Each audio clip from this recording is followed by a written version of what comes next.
Pleasure to be among so many of you who have made a difference in your communities, and I might add in the state of Texas. For over 100 years, the NAACP has stood as a powerful instrument of change in America at the forefront of the struggle for civil rights, helping usher in an era of transformation, the likes of which few societies have ever seen. NAACP helped America fulfill the promise made by our founding fathers in the Declaration of Independence, affirming that our citizens not only are created equal, but they are living and contributing as equals as well. In the course of my service to the state of Texas, I worked hard to press for that equality, to level the playing field for all Texans. Gary said anybody that comes out of Paint Creek, Texas, and the kid from Odessa, we had to have the field leveled. But I'm talking about actions like Gary and I worked over. Passing hate crimes legislation that I signed, completing my first legislative session as governor.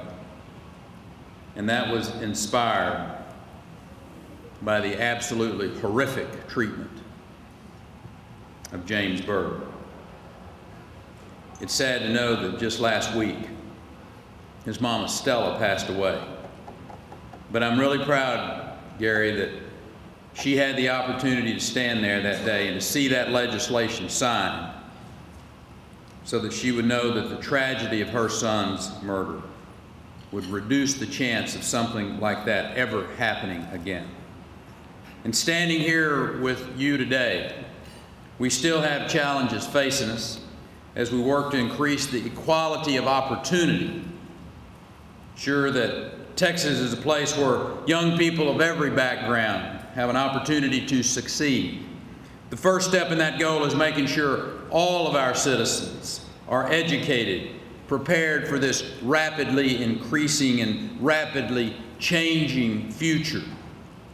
To that end, Texas has a strong story to tell in the academic improvements that are going on, thanks to a concerted effort that we have made in conjunction with the members of the Texas legislature and the TEA, teacher groups, parents, local districts.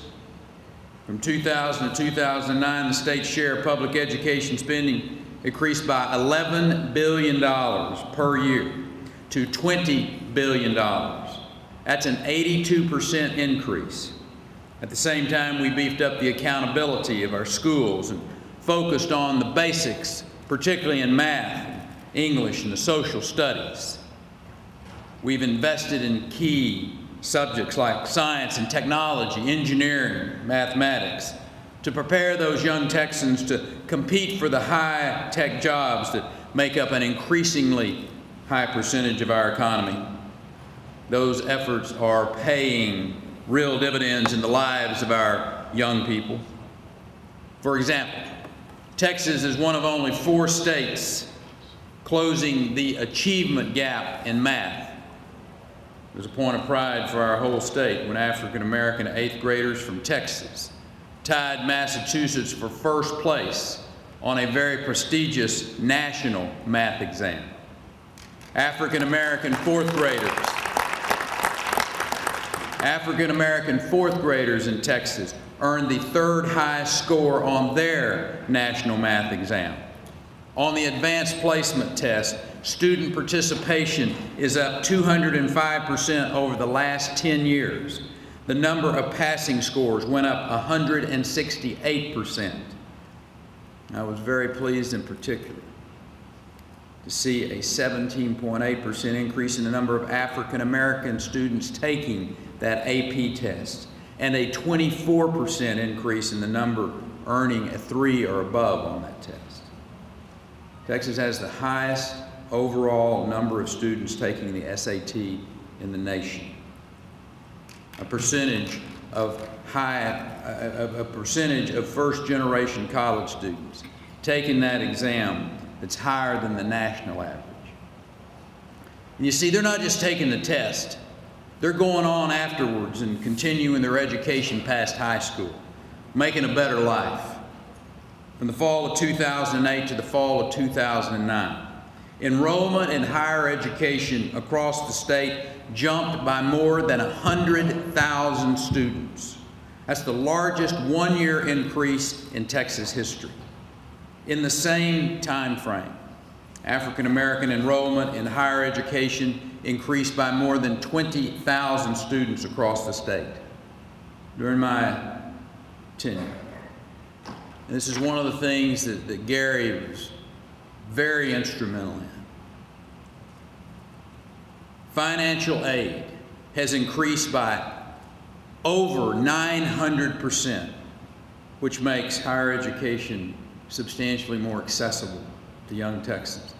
Young people of all backgrounds. So they're growing more and more aware of life's essential truths, that education is the fundamental part of success, no matter where your journey takes you.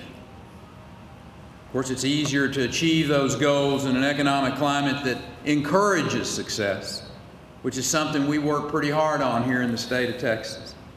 Texas is a place where people with an idea, with a strong work ethic, with a belief in themselves, can truly do something great.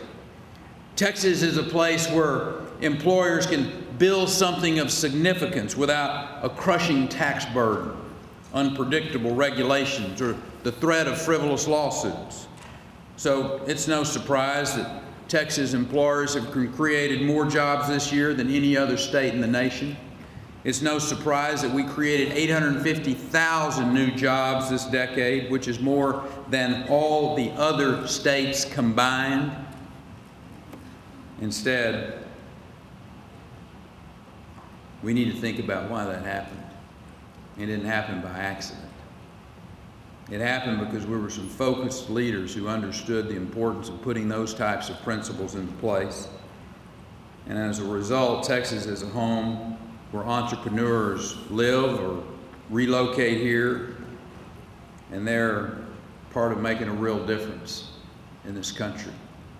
Texas is a place built on the notion of individual freedom, where you can make a difference, no matter the color of your skin or the sound of your last name.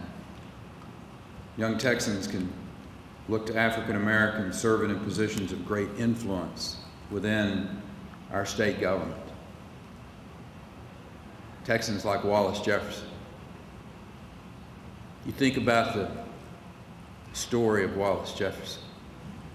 You heard Julian talking about being a descendant of slaves, his grandfather.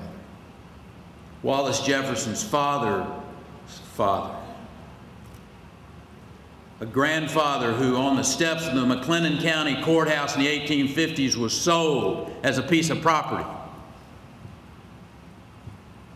Now that grandson walks up the steps of the most powerful courthouse in this state as the Chief Justice. That's what you can do in Texas, given the opportunity, given that chance to succeed with education. Texans like Rizzy Owens, who serves as the chair of the Board of Pardons and Parole.